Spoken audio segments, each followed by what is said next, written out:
You're stronger than you think. Before we begin, I want you to take a breath, just one, in and out. Good. Now, before I tell you this story, I need you to do something for me. I need you to let your guard down, just for the next few minutes. I know that's hard. I know you've been carrying so much, and maybe you've learned to keep your walls up, to stay strong, to never let anyone see the cracks. But right now, in this moment, you don't have to do that, because the story you're about to hear is not really about someone else. It's about you, about the parts of you that you don't show anyone, not your family, not your friends, not even yourself sometimes. The quiet battles no one sees, the silent weight you carry on your back every single day, the kind that makes your shoulders ache and your heart heavy, and the strength buried so deep inside you, you don't even know it's there. I won't tell you what the lesson is yet. I'm not going to rush to the ending or spoil the moment with some quick platitude. That's not what this is. Just listen. Let the story do the work. Let it reach into the places inside you that words rarely touch, the places you've kept locked, even from yourself, the places that hurt, the places that hope. Ready? All right, let's begin. Chapter 1. The Breaking Point. There was a man named Daniel, 34 years old, brown hair starting to gray at the temples, dark circles under his eyes that no amount of sleep seemed to fix. A good man, the kind people called reliable, dependable, strong, the kind of person you could count on no matter what. Daniel worked 2 jobs. During the day, he was at a warehouse on the outskirts of town, lifting boxes, operating forklifts, moving inventory until his back ached and his hands were raw. At night, he came home, microwaved whatever was left in the fridge, and logged into his second job, a customer service line for a tech company. He answered calls from frustrated people until midnight, sometimes later, his voice going hoarse from repeating the same scripts over and over. He did it because his mother was sick, stage 3 cancer. The treatments were expensive, and insurance only covered so much. He did it because his younger sister Maya was in college, studying to be a teacher, full of dreams and hope, and someone had to pay her tuition. He did it because someone had to hold the family together after his father walked out 6 years ago, leaving nothing but silence and a forwarding address Daniel never bothered to visit. So Daniel became the man, the provider, the rock. He thought he knew himself. He believed he was strong because he had survived many things. He survived heartache when his fiancée Lauren left him 3 months before the wedding. She said she loved him, but she couldn't marry someone who was always tired, always working, always somewhere else. He watched her pack her things and he didn't even try to stop her. What could he say? She was right. He survived disappointment when the small business he tried to start, a coffee shop he'd dreamed about for years, collapsed after 8 months. The loans, the empty tables, the closed sign he had to hang on the door for the last time. He survived betrayal when his best friend Marcus borrowed $3,000 for a medical emergency and then disappeared, blocked his number, moved to another state. Daniel never saw that money again, never even got an explanation. He survived loneliness, the kind that feels like a second shadow following you everywhere, the kind that sits with you at dinner, sleeps beside you at night, whispers in your ear that maybe this is all there is. But Daniel didn't complain. He didn't ask for help. He didn't even talk about it much. When people asked how he was doing, he'd smile, a tight, practiced smile, and say, "I'm good, just busy, you know." He just kept going. And every time something painful happened, he would stand in front of the bathroom mirror, water dripping from his face, eyes red from exhaustion, and he would clench his jaw and whisper to his own reflection, "I'll be fine. I can handle it. I always do." Until one day, something happened that he couldn't handle. It wasn't dramatic. It wasn't a car accident or a fire or a sudden tragedy. It wasn't the kind of thing that makes headlines. It was just the last drop on a cup that had been full, overfull, spilling over for years. Tuesday afternoon, 3:47 p.m. Daniel was stacking boxes in the warehouse when his supervisor, a man named Greg with a clipboard and an apologetic expression, called him into the back office. "Daniel, listen. I hate to do this. You're one of the best guys we got, but corporate's making cuts, budget issues. We gotta let some people go." Daniel stared at him. He heard the words, but they felt distant, like they were coming from underwater. 2 weeks severance. We'll give you a reference, of course. I'm really sorry, man." Daniel nodded slowly, shook Greg's hand, said, "I understand. Thanks for the opportunity." He walked out of that office, clocked out, got in his car, a 2008 Honda Civic with a broken air conditioner and a dent in the rear bumper. He sat there in the parking lot, hands gripping the steering wheel so hard his knuckles turned white. And something inside him cracked, not loudly, not violently, just a quiet, deep fracture, like ice breaking on a frozen lake. And this time, he felt himself breaking. Chapter 2. The Collapse. That night, Daniel sat alone in his small apartment. It wasn't much, a one-bedroom on the 3rd floor of an old building. The paint was peeling in the corners. The faucet in the kitchen dripped no matter how many times he tried to fix it. The couch was second-hand, bought from a thrift store 5 years ago, and it sagged in the middle. But it was his, the only space in the world that belonged to him. The lights were off. The only sound was the hum of the refrigerator and the distant noise of traffic outside, cars passing, people going somewhere, living their lives. Daniel sat on the edge of his bed, still in his work clothes, boots unlaced, head in his hands. His mind was racing, spiraling. How am I going to pay rent? Mom's treatment is next week. Maya needs money for textbooks. The car needs an oil change. The credit card bill is due. I have one job left and it's not enough. It's not enough. It's never been enough. His hands were shaking. His heart was pounding. His chest felt tight, like someone was sitting on it. He looked at his life, really looked at it. All of it spread out in front of him like a map with no destination. And he whispered into the dark, "I have nothing left." No strength, no backup plan, no safety net, no hope. His phone buzzed on the bed beside him. He picked it up, a text from Maya. "Maya, hey big bro, can you send money for textbooks this week? Need about $200. Love you." Daniel stared at the screen. The brightness hurt his eyes. He opened his banking app. Balance, $147.32. He put the phone face down on the bed and let out a long, shaky breath. What am I supposed to do? How am I supposed to fix this? And for the first time in years, maybe in his entire life, Daniel didn't pretend to be okay. He cried. Not the loud, gasping kind of crying, not the kind you see in movies, but the quiet kind. The kind that comes from somewhere deep and old, from a place you didn't even know existed inside you. The tears of someone who has finally, completely, reached the end of himself. He sat there in the dark, shoulders shaking, tears falling onto his work pants, and he whispered to the empty room, "God, I don't even know if you're real. I don't know if you're listening. But I can't do this anymore. I can't. I have nothing left. I'm empty. I'm done." And in that silence, something happened. Chapter 3. Something holds him. At first, Daniel didn't notice it. He just sat there, head down, tears drying on his face, feeling numb. But then, slowly, he felt something he didn't expect. Calm. Not joy.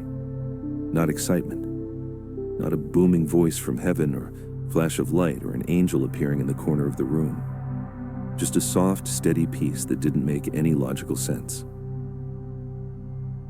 It felt like the air in the room had changed, like the weight pressing down on his chest had lifted just a little, like someone had walked into the room and sat down beside him, even though he was completely, physically alone. Daniel lifted his head. He looked around. The apartment was still dark, still empty, still the same. But he felt different.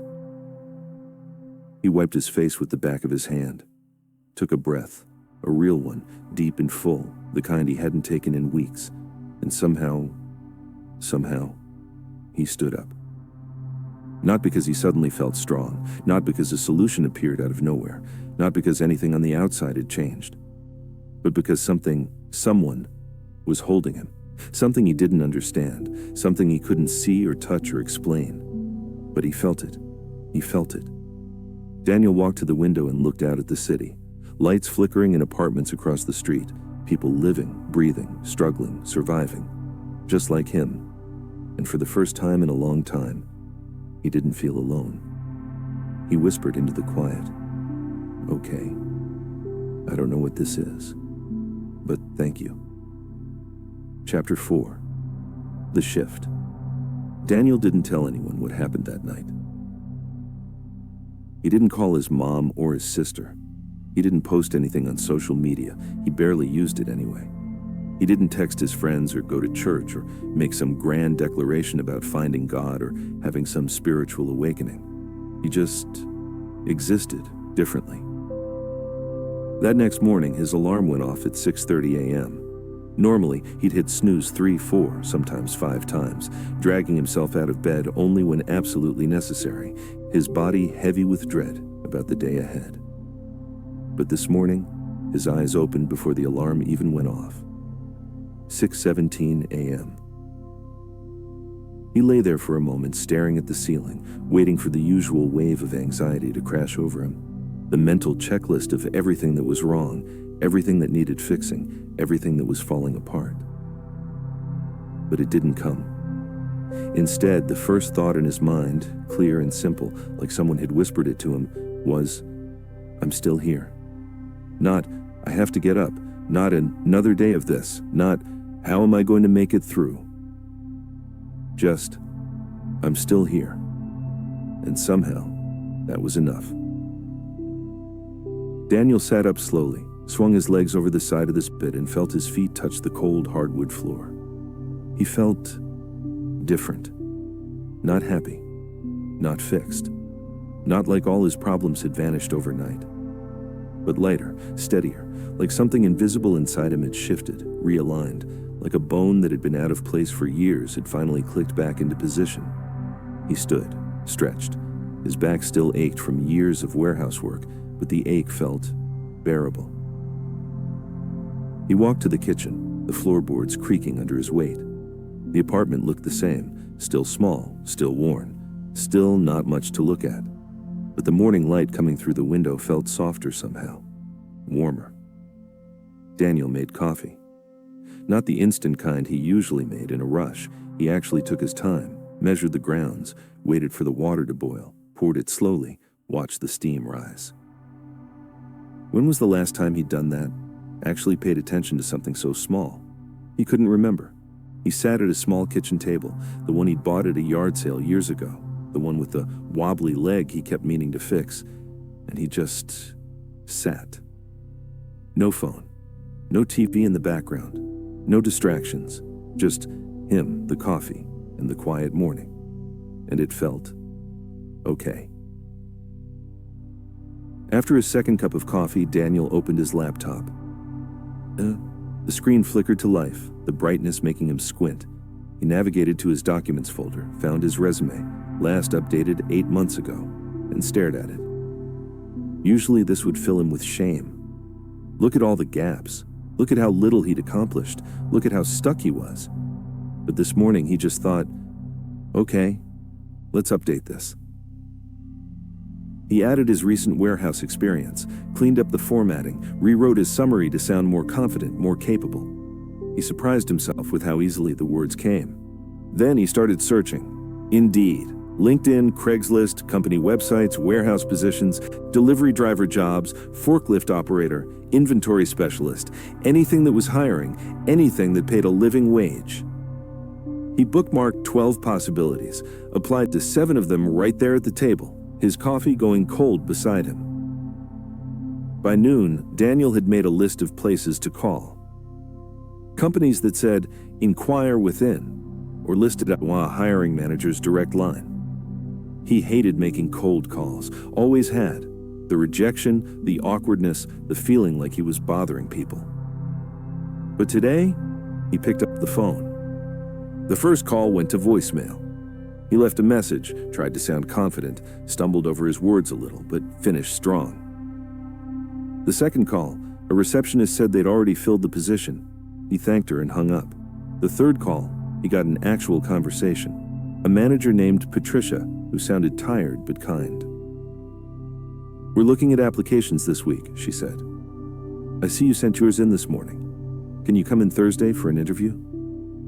Daniel's heart jumped. "Yes, absolutely. What time?" 10 a.m.? "I'll be there." When he hung up, he realized he was smiling. Actually smiling. He couldn't remember the last time a phone call had made him feel hopeful instead of anxious. Later that afternoon, Daniel needed to pick up a few things: bread, eggs, something for dinner. He walked to the grocery store 6 blocks from his apartment, the one he always went to because it was cheap and close. The automatic door slid open with a mechanical hiss, fluorescent lights, the smell of produce and floor cleaner. He grabbed a basket and started walking the aisles. Near the dairy section, he passed an older woman, maybe in her 70s, gray hair, a floral blouse, struggling to reach a carton of milk on the top shelf. Normally, Daniel would have walked past. Not because he didn't care, but because he was always so deep in his own head, so consumed by his own problems, that he barely noticed anyone else. But today, he stopped. "Can I help you with that?" The woman turned, surprised. Her face lit up. "Oh, would you, dear? My knees aren't what they used to be." Daniel reached up easily and handed her the carton. "There you go." "Thank you so much. You're very kind." "No problem," Daniel said. And then, he didn't plan it, didn't think about it. He smiled at her. A real smile. Not forced, not polite, just genuine. She smiled back, her eyes crinkling at the corners, and continued down the aisle with her cart. Daniel stood there for a moment, basket in hand, and thought, when was the last time I did something like that? He couldn't remember, and it felt good. That night, after heating up some leftover pasta and eating it quietly at his table, Daniel found himself back in his room. He lay on his bed, hands behind his head, staring at the ceiling. The day had been normal. Unremarkably normal. He hadn't gotten a job, hadn't won the lottery, hadn't received some miraculous sign from heaven. But something had changed. He felt it in his chest, a subtle shift like the way the air feels different right before a storm breaks, or the way the light changes in the minutes before sunset. And then, without warning, a memory surfaced. He was 7 years old. Sunday morning. His grandmother's hand holding his as they walked up the steps of a small church on the corner of Maple and 5th Street. The building was old, white paint peeling, a wooden cross above the door. Inside, it smelled like old hymnals and lemon furniture polish. His grandmother led him down the hall to a classroom. The carpet was blue, bright blue with little geometric patterns. The chairs were too big for his little legs, and his feet dangled when he sat down. There were maybe 10 other kids there. Coloring sheets on the table, a felt board on the wall with cutouts of Jesus and sheep. And there was a teacher, Mrs. Calloway. Daniel could see her so clearly now, even though he hadn't thought about her in over 20 years. She was old, seemed ancient to him then, though she was probably only in her 70s. Silver hair pulled back in a tight bun, kind eyes behind thick gold-rimmed glasses. A soft voice that felt like a hug, like warm bread, like safety. She told them a story that morning, about a man walking on a beach with God. In the sand behind them were 2 sets of footprints, one from the man, one from God, side by side all along the journey. But at certain points, there was only one set of footprints. The man asked God, "Why, during the hardest times of my life when I needed you most, did you abandon me? Why is there only one set of footprints during those times?" And God replied, "My precious child, I love you and would never leave you. During your times of trial and suffering, when you see only one set of footprints, that was when I carried you." Mrs. Calloway had paused then, looking at all of them with those gentle eyes. And she'd said in that soft voice Daniel could still hear echoing across the years, "When you look back at your life and see only one set of footprints, that's not when you were alone. That's when God was carrying you." Daniel lay there in his bed, the memory washing over him like a wave. He had forgotten those words, forgotten that classroom, that teacher, that morning. But now, they didn't feel like a memory. They felt like truth, like something living and real, echoing in his chest, vibrating in his bones, settling into the deepest part of him. That's when God was carrying you. Daniel thought about the last 6 years. Losing Lauren, the business failing, Marcus disappearing with his money, his father leaving, his mother getting sick, the endless work, the exhaustion, the loneliness. All those times he thought he was standing on his own strength. All those times he told himself, I can handle it, I'll be fine. He hadn't been alone, he'd been carried. The tears came then, not the desperate, broken tears from the night before, but something quieter, softer, tears of recognition, of understanding. Daniel closed his eyes, and for the first time in a long time, he felt grateful. Not for his circumstances, not for the pain or the struggle, but grateful that through all of it, every step, every stumble, every moment he thought he couldn't go on, he hadn't been walking alone. He whispered into the darkness, "Thank you." Just that, 2 words. But they came from the deepest part of him. And in the silence that followed, he felt it again. That presence, that peace, that invisible hand that had never let him fall.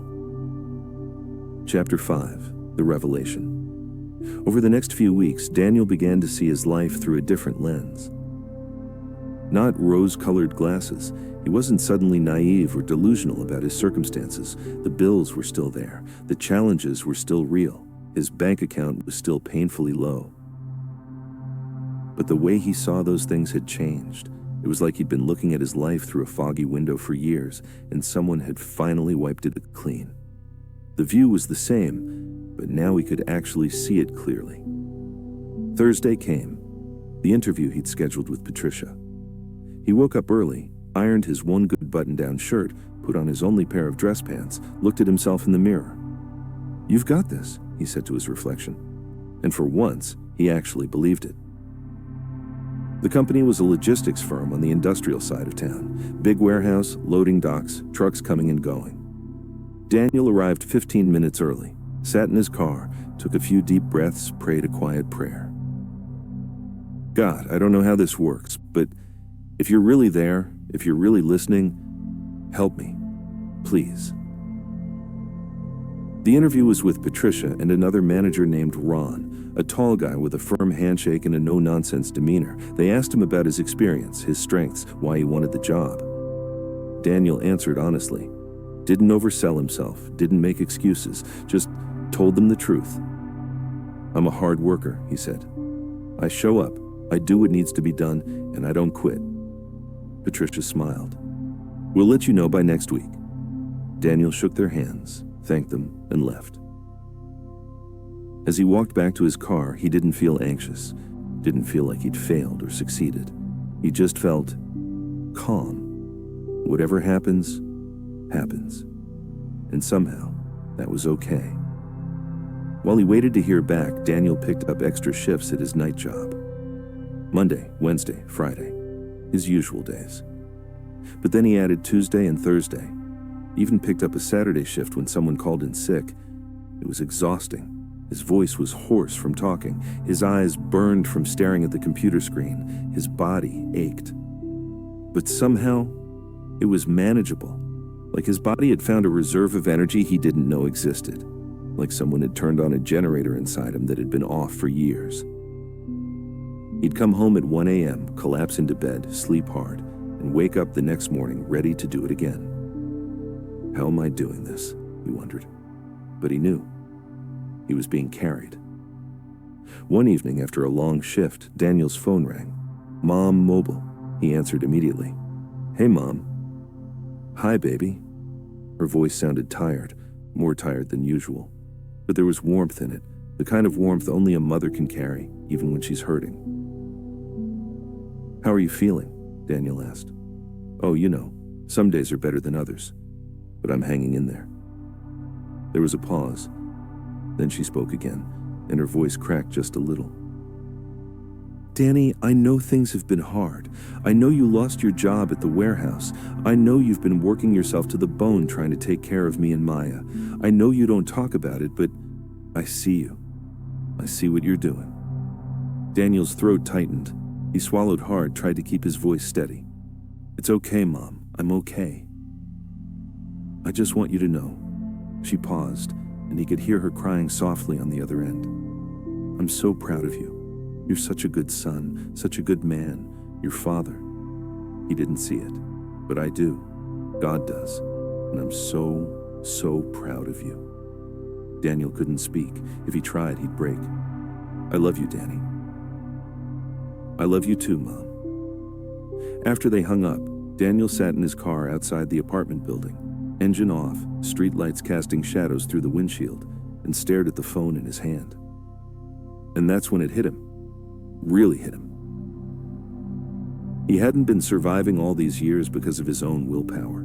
He hadn't been standing because of his resilience or discipline or sheer stubbornness.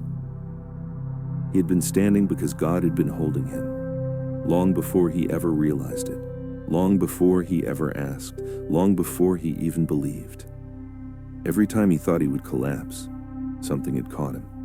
Every time he thought he couldn't take another step, something had pushed him forward. Every time he felt utterly, crushingly alone, someone had been there. When Lauren left and he thought his heart would never recover, God was there. When the business failed and he felt like a complete failure, God was there. When Marcus betrayed him and he learned that not everyone could be trusted, God was there. When his father walked out, leaving a hole in the family that Daniel tried to fill, God was there. When his mother got sick and the weight of responsibility threatened to bury him, God was there. Every single moment, every single breath, every single heartbeat, it wasn't his strength, it was his. Daniel sat there in the driver's seat, tears streaming down his face again. But this time, they were different. Not tears of despair, not tears of exhaustion or defeat, tears of understanding, of relief, of awe. He thought about all the times he'd looked in the mirror and told himself, I can handle it. And he realized he'd been right. He had handled it, but not alone, never alone. He looked up, not at the roof of the car, but beyond it, toward the night sky, toward the stars hidden behind the city lights, toward something he couldn't see but knew with absolute certainty was there. And he said out loud, It was you. His voice cracked. The whole time, it was you. When I didn't have the strength, you gave it to me. When I didn't have hope, you carried it for me. When I couldn't see the way forward, you were the path. It was you. And in that moment, sitting in his beat-up Honda Civic in a parking lot at 11:47 p.m. on a random Thursday night, Daniel felt it again. That presence, that peace, that invisible hand that had never, ever let him fall. It wasn't loud. It wasn't flashy. There were no trumpets, no visions, no angels descending from heaven, just a quiet, steady assurance that settled into his soul like a key turning in a lock. I'm here. I've always been here. And I'm not going anywhere. Daniel closed his eyes and let the tears fall, let the gratitude wash over him. Let the weight he'd been carrying for years, the weight of thinking he had to be strong enough, good enough, capable enough on his own, finally lift. Because he wasn't on his own. He never had been. Daniel wiped his face with the sleeve of his jacket, took a shaky breath, and spoke into the quiet car. God, I don't know how to do this. I don't know how to live differently. I don't know how to stop trying to carry everything by myself. He paused. But I want to. I want to trust you. I want to believe that you're really there, that you really care, that all of this means something. Another pause. His voice dropped to a whisper. Help me. Please. I can't do this alone anymore. I don't want to. The silence that followed felt full, sacred, and Daniel knew, deeply, unshakably, that he'd been heard, not because of some miraculous sign, but because of the peace that filled the car, the calm that settled over his heart, the quiet certainty that whispered, You're not alone. You never were. He sat there for a long time, letting it sink in. Then he started the car, drove home, and went to bed. And for the first time in months, maybe years, he slept deeply, peacefully, like someone who knew, finally, that he was safe. Chapter 6. The lesson arrives. 2 weeks later, Daniel got the job. Not the one he applied for originally, but a better one. A logistics coordinator position at a different company. Better pay, health benefits, daytime hours, weekends off. He almost didn't believe it when they called. He had to ask them to repeat themselves. When he told his mom, she cried. When he told Maya, she screamed with joy so loud he had to hold the phone away from his ear. But more than the job, more than the relief, more than the financial stability, Daniel understood something profound, something that changed the way he saw everything. Every burden he had carried, every tear he had cried, every sleepless night, every moment he thought he would shatter into a million pieces had been shaping him. Not into someone harder, not into someone bitter or closed off or cynical, but into someone stronger, because God wasn't removing the weight, he was strengthening the shoulders that carried it.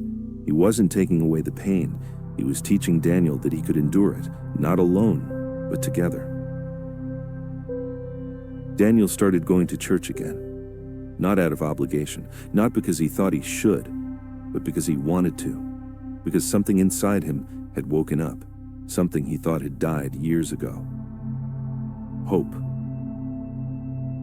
One Sunday morning, the pastor said something that made Daniel stop, pen hovering over his notebook. Sometimes God calms the storm, and sometimes he lets the storm rage, and he calms his child instead. Daniel wrote that down, underlined it 3 times, because that's what had happened to him, wasn't it? The storm was still there, life was still hard, bills still came, challenges still appeared. But he was different, calmer, steadier, held. And he finally understood the difference between surviving and being carried. He had thought he was alone. He had thought his strength was his own. He had thought he was holding everything together through sheer force of will. But now he knew he had never walked alone, not once. Chapter 7. This message is for you. Maybe you're listening to this right now, and you feel like Daniel felt that night. Maybe you know exactly what it's like to sit in the dark, wondering how you're going to make it through another day, like you have nothing left. Like you've been strong for so long, so impossibly, unbearably long, and you're just tired. Bone tired, soul tired, the kind of tired that sleep doesn't fix, the kind that's been building for months, maybe years, the kind that makes you wonder if you'll ever feel light again. Maybe you've been pretending at work, pretending with your family, pretending with your friends, smiling when you want to scream, nodding when people ask how you're doing, saying, "I'm fine," with that practiced ease, even though inside you're falling apart piece by piece, and you're terrified someone will notice the cracks. Maybe you show up every day, to your job, to your responsibilities, to your life, even though you don't know how much longer you can keep doing this. Even though some mornings, the thought of getting out of bed feels impossible, even though you're running on fumes and force of will. Maybe you're carrying weight that no one sees, not the kind you can set down or share, but the invisible kind, the kind that lives in your chest, in your throat, in the space between your thoughts. The weight of expectations, of disappointments, of dreams that died, of people you lost, of versions of yourself you can't get back. The weight of trying to hold everything together when you feel like you're the one who's breaking. Maybe you're fighting battles in silence.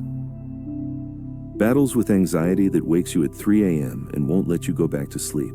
Battles with depression that makes colors feel gray and joy feel distant. Battles with grief that hits you in waves when you least expect it. Battles with fear about the future, about money, about health, about whether anything you're doing even matters. And maybe you're wondering if anyone notices, if anyone sees how hard you're trying, if anyone cares about the weight you carry, if anyone would even understand if you tried to explain it. Maybe you're wondering if it even matters that you keep going. I want you to know something, and I need you to really hear this, not just with your ears, but with that deep part of you that's been crying out for someone to see you. to understand, to tell you that you're not crazy, you're not weak, you're not failing. If you're still here, still fighting, still breathing, still trying, still getting up every morning, even when every part of you wants to stay down, that means something.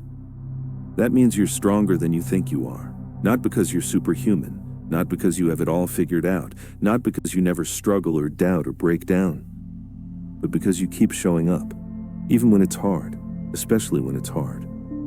Even when no one's watching, even when no one's cheering, even when you don't get the recognition or the thank you or the acknowledgement you deserve, you keep showing up. And maybe, just maybe, you've been wondering where that strength comes from. Because it doesn't feel like it's coming from you, does it? Some days you wake up and you genuinely don't know how you're going to make it. And yet, you do. Somehow, you do. Maybe it's because God has been carrying you in ways you never noticed. Maybe He's been there all along, in the moments you thought you were completely alone. Think about it. Every step you thought you took alone. That morning you dragged yourself out of bed when you didn't think you could. That conversation you got through without breaking down. That decision you made when you felt paralyzed with fear. That day you survived when you didn't think you would see the other side of it. He was there. Every night you survived when you didn't think you could. Those nights you cried yourself to sleep. Those nights you stared at the ceiling, mind racing, heart aching. Those nights you prayed prayers that felt like they hit the ceiling and fell back down. Those nights you whispered, "I can't do this anymore." He held you. Every moment you wanted to give up but somehow didn't. That wasn't just you finding some hidden reserve of willpower. That wasn't just you being tough or resilient. That was Him. Whispering to your spirit when your mind was too tired to hear. Holding your heart when your hands couldn't hold anything anymore. Carrying you when your legs gave out. Build the rhythm.